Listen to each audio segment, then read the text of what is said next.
بسم الله الرحمن الرحيم والصلاة والسلام على أشرف المرسلين. Salam alaikum, bonjour tout le monde. Je vais commencer série de vidéos في المودule traitement de signal dans cette chaîne Signal Processing. On va commencer par le cours numéro 1, Introduction au traitement du signal et la représentation temporelle des signaux.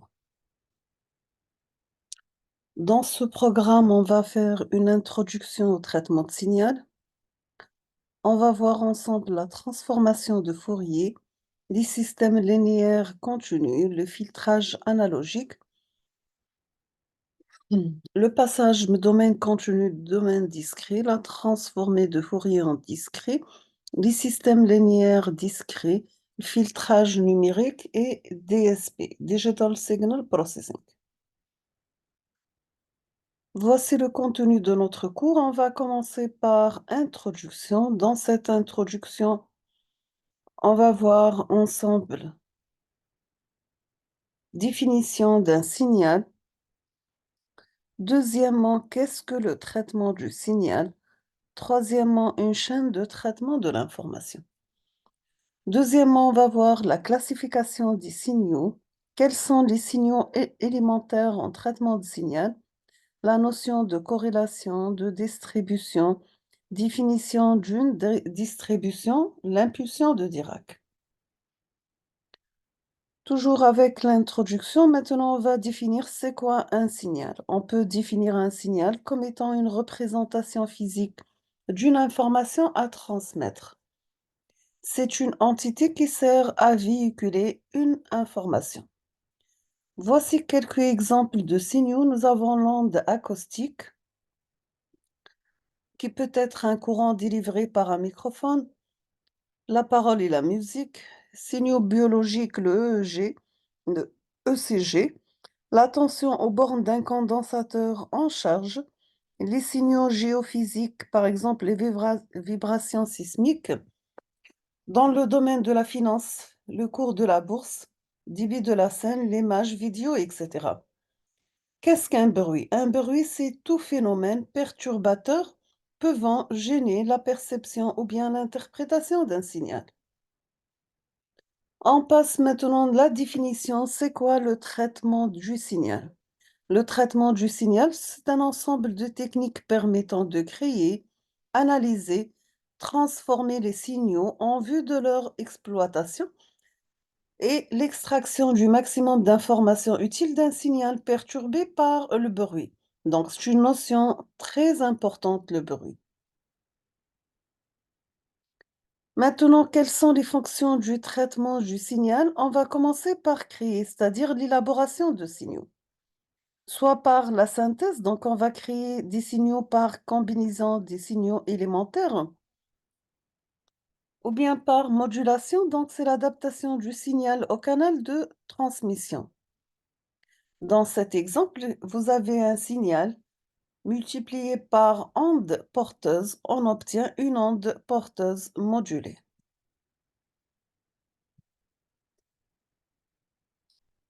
Deuxième fonction du traitement du signal, c'est bien l'analyse.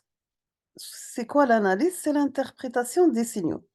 Soit par la détection, c'est-à-dire on va isoler les composantes utiles d'un signal complexe, extraction du signal du bruit de fond, identification, donc c'est le classement du signal, identification d'une pathologie sur un signal ECG, reconnaissance de la parole, etc.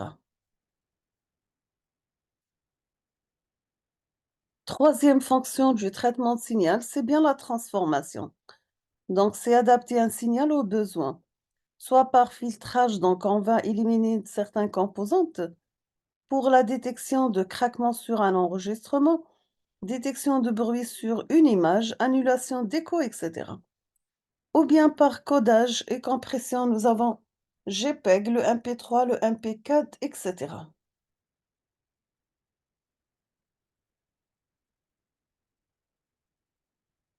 Voici la chaîne de traitement de l'information et le traitement de signal. Nous avons toujours un système physique. L'information passe à travers un capteur accompagné du bruit. Après, on passe à la transmission, toujours accompagnée de bruit. L'information est arrivée à un récepteur. Après, la phase finale, c'est le traitement, bien sûr. Soit on fait retour la phase initiale, ou bien la partie de traitement, on peut faire l'analyse, ou bien extraction d'informations, reconnaissance de forme, compression, etc. Quel est l'objectif? C'est bien faire des connaissances théoriques élémentaires pour décrire et représenter les signaux, comprendre le principe et les limites des méthodes de traitement, mettre en œuvre des méthodes de traitement simples. Quel est l'objectif de ce premier cours? C'est bien la classification des signaux selon différentes catégories, selon leur dimension, leur évolution, leur énergie, leur morphologie.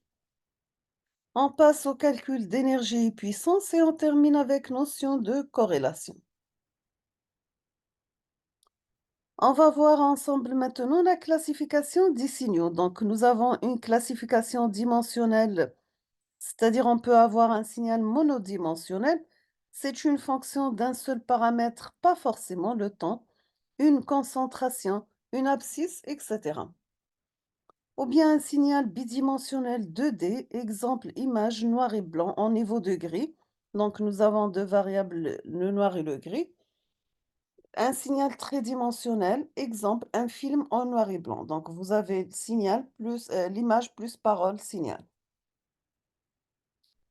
Deuxième type de classification, c'est la classification phénoménologique. C'est l'évolution déterministe ou bien aléatoire des signaux. C'est quoi un signal déterministe? Ce sont les signaux dont l'évolution en fonction du temps t peut être parfaitement décrite grâce à une description mathématique ou bien graphique. Quelles sont les sous-catégories des signaux déterministes? On trouve les signaux périodiques. Dans ce cas, quel que soit tx de t, ce sera x de t plus kt. Ou bien un signal apériodique, et ils ont un support non borné, ou bien transitoire avec un support borné. C'est quoi un signal réel? Un signal réel, c'est un signal représentant une grandeur physique. Son modèle mathématique, c'est une fonction réelle. Exemple, la tension aux bornes d'un condensateur. Deuxième type, ce sont les signaux aléatoires ou bien stochastiques, pardon. Ce sont les signaux dont l'évolution temporelle est imprévisible et dont on ne peut pas prédire la valeur à un temps t. La description est basée sur les propriétés statistiques des signaux. Vous avez la moyenne, la variance, la loi de probabilité, etc. Comme titre d'exemple, nous avons le résultat d'un jet de dés lancé toutes les secondes. Donc, on peut avoir une moyenne, par exemple, égale à 3,5 et l'écart type égale à 1,87. Parmi les signaux aléatoires, nous avons les signaux aléatoires stationnaires. Stationnaires si les caractéristiques statistiques ne varient pas au cours du temps. Donc, voici un signal stationnaire. Et dans la deuxième figure, nous avons la non-stationnarité. Troisième type de classification, c'est la classification énergétique. Donc, pour énergie et puissance des signaux, si nous avons un signal x de t défini sur un intervalle de moins l'infini à plus l'infini, t0 un intervalle de temps, pour le calcul de l'énergie de x de t, donc l'énergie c'est l'intégrale de moins l'infini à plus l'infini, de x de t élevé au carré dt. Donc, l'énergie, c'est la limite entre moins t0 à t0 quand t0 tend vers l'infini de x de t élevé au carré dt. Comment on calcule la puissance moyenne de x de t? Donc la puissance, ça sera la limite de 1 sur t0 quand t0 tend vers l'infini, un intégral entre moins t0 sur 2 et t0 sur 2 de x de t élevé au carré dt. Elle est homogène à le rapport de l'énergie, donc la puissance c'est l'énergie sur le temps.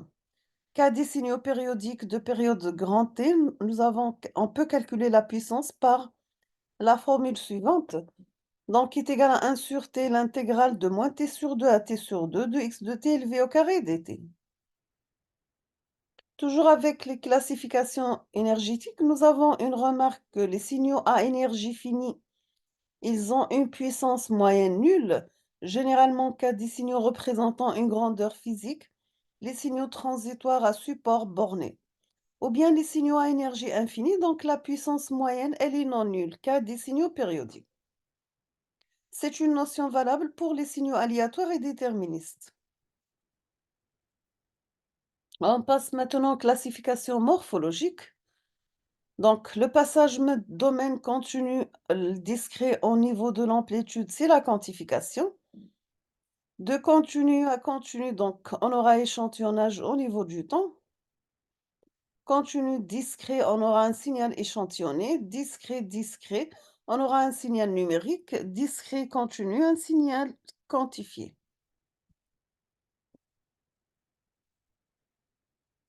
C'est quoi la notion? Donc, on va faire un petit retour sur la notion de bruit. Le bruit, par définition, on a dit que tout phénomène perturbateur pouvant gêner la perception ou bien l'interprétation d'un signal. La notion de bruit est relative, elle dépend du contexte. Exemple classique du technicien en télécom et de l'astronome. Pour le technicien en télécom, les ondes d'un satellite sans un signal, les signaux provenant d'une source astrophysique, c'est un bruit. Par contre, pour l'astronome, les ondes d'un satellite, c'est le bruit, et les signaux provenant d'une source astronophysique, c'est le signal. Tout signal physique comporte du bruit, donc c'est une composante aléatoire. On va voir maintenant l'introduction à la notion du rapport signal sur bruit. L'objectif, c'est que toujours le signal a une composante déterministe plus une composante aléatoire. Pour déterminer la qualité d'un signal aléatoire ou déterministe, on va introduire le rapport signal sur bruit, quantifiant l'effet du bruit. Le rapport signal sur bruit est égal à la puissance du signal divisé par la puissance du bruit. Pardon. Donc, si on va calculer le rapport signal sur bruit en décibels, on aura 10 log de 10 du rapport signal sur bruit. PS, c'est la puissance du signal. PB, c'est celle du bruit. Le rapport signal sur bruit égale à 0 décibels. Dans la première figure, dans la deuxième, nous avons un rapport signal sur bruit qui est égal à 26 décibels, sachant que le signal plus bruit est représenté en vert, le signal pur représenté en rouge. Quels sont les signaux élémentaires continus? On va commencer par l'échelon. L'échelon est défini par égal à 0 pour t négatif, égal à 1 pour t positif. Permet d'exprimer l'établissement instantané d'un régime continu. L'exponentielle décroissante, donc y de t est égal à l'échelon par exponentielle moins at pour a positif, donc défini, c'est un signal causal défini à partir de 0. Pour la fonction porte ou bien rectangulaire est égal à 1 pour t compris entre moins taux sur 2 et taux sur 2 égal à 0 ailleurs, sachant que taux c'est la largeur de la porte. Et on peut définir aussi le signal porte comme étant la différence de deux échelons. Nous avons un autre type, c'est les signaux périodiques, sinus ou bien cosinus. On passe maintenant à la notion d'autocorrélation. Donc, pour définition, nous avons que l'autocorrélation réalise une comparaison entre un signal x de t et ses copies retardées. Donc, c'est l'étude de ressemblance d'un signal avec lui-même au cours du temps. Nous avons pour les signaux à énergie finie, Cx de taux est égal à l'intégrale entre moins l'infini à plus l'infini de x de t par x conjugué de t moins taux dt. Elle est homogène à une énergie et la fonction d'autocorrélation, le point zéro, c'est l'énergie du signal. Maintenant, pour les signaux à énergie infinie, donc c'est xx de taux, c'est la limite de 1 sur t quand t tend vers l'infini, un intégral entre moins t sur 2 et t sur 2 de x de t par x conjugué de t moins taux de taux. Elle est homogène à une puissance cxx de 0, la puissance moyenne du signal. Les propriétés, c'est que la fonction d'autocorrélation de taux, elle est inférieure ou égale à la fonction d'autocorrélation fait le point 0. Donc, nous avons un maximum en 0. Si x de t est périodique, dans ce cas, la fonction d'autocorrélation est périodique de même période. Si la fonction d'autocorrélation est paire pour des signaux réels. Maintenant, l'intercorrélation, donc c'est entre deux signaux différents. L'autocorrélation, c'est entre le signal avec lui-même, mais l'intercorrélation, c'est entre deux signaux différents. L'intercorrélation compare un signal x de t et un signal y de t retardé. Elle mesure la similitude entre ces deux signaux. Nous avons pour les signaux à énergie finie, donc la fonction d'intercorrélation, c'est un intégral de moins l'infini à plus l'infini de x de t par y conjugué de t moins taux des taux. Pour les signaux à énergie infinie, la fonction d'intercorrélation cxy de taux, c'est la limite de 1 sur t0. Quand t0 tend vers l'infini, un intégral entre moins t0 sur 2 et t0 sur 2 de x de t par y conjugué de t moins taux dt. Voici des exemples d'applications. Donc, vous avez la détection par intercorrélation. Autre exemple, nous avons la détection du signal périodique noyé dans le bruit pour analyse spectrale et test de blancheur. Maintenant, on va voir rapidement une petite introduction aux distributions. Donc, vous avez que la tension VDT égale à 0 pour T négative, égale à la tension d'entrée E0 pour T positive. V est discontinuité. Donc, que vaut le courant I de T, sachant que I de T est égal à C par la dérivée de V par rapport au temps. I de T est nul partout. En 0, on ne connaît pas la valeur du courant car V de T est discontinuité en 0. Il n'est donc pas dérivable en ce point. Et pourtant, le courant I de T en 0 existe puisqu'il y a eu transfert de charge Q égale l'intégrale de moins l'infini à plus l'infini de I de T dt, donc égal à C par E0. Entre l'alimentation et la capacité, nous avons l'air sous le courant I de T qui est égal à C par E0. Étrange, non? Dans ce cas, I de T serait une fonction qui vaut 0 partout et à l'infini en 0, impossible car nous avons deux fois le courant I de T est égal à I de T et I au carré est égal à I de T. I de T n'est pas donc une fonction, c'est une distribution. On l'appelle une distribution de Dirac. Par définition, la distribution de Dirac, si nous avons phi une fonction, la distribution de Dirac ou bien l'impulsion de Dirac est définie par sigma de phi, c'est l'intégrale entre moins l'infini à plus l'infini de phi de t par Dirac de t dt, est égal à phi de 0. Dirac appliqué à une fonction, donc est égal à la valeur de la fonction, fait le point 0. Remarque, il n'existe pas de fonction gamma vérifiant cette propriété. Donc, cependant, pour des raisons de commodité, on la note souvent comme une fonction de temps, Dirac de t, et on représente par, elle a une valeur seulement le point 0. Quelles sont les propriétés que Dirac représente un signal de durée théoriquement nul et d'énergie finie? La notion incorrecte mais commode, Dirac de T1 égale à Dirac de T moins T1. Une impulsion de Dirac à l'instant T1 donne Dirac de T1 de phi est égal Dirac de T1. Nous avons autre propriété que x de t par Dirac de t moins T0 égale à x de T0 par Dirac de t moins T0. Autre définition comme une fonction, donc Dirac de x. Nous avons que Dirac de x égale à 0 pour x différent de 0. L'intégrale de moins l'infini à plus l'infini de Dirac de x dx égale à 1. Nous avons une remarque, ceci est impossible, donc l'air sous le pic ne peut pas être égal à 1. La remarque numéro 2, que l'énergie du Dirac est donc égale à 1.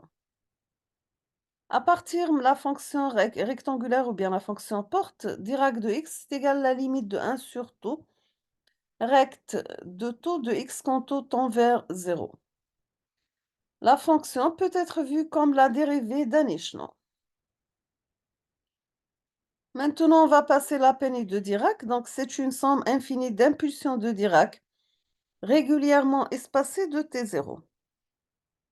La peignée de T0, c'est égal à la somme de Dirac de T moins KT0. K varie de moins l'infini à plus l'infini. Comme propriété pour l'échantillonnage d'une fonction x de t, donc x de t multiplié par la peignée de Dirac est égal à la somme de x de KT0 par Dirac de t moins KT0. Quelques éléments sur la théorie de distribution. Donc, on commence par définition. On appelle une distribution D un opérateur sur l'espace vectoriel V de fonctions phi de t, indéfiniment dérivable et à support borné. Donc, c'est sur l'ensemble des nombres complexes. Les propriétés, donc, vous avez d de phi 1 plus phi 2 est égal d phi 1 plus d phi 2. D lambda de phi est égal lambda d de phi. Lambda, c'est un scalaire. Dérivation d'une distribution. Si vous avez une distribution, alors la dérivée des primes de d définit également une distribution telle que d' de phi est égal à moins d phi prime. Nous sommes arrivés à la fin de cette vidéo. Je vous remercie infiniment pour votre attention et à la prochaine vidéo, Inch'Allah. Merci.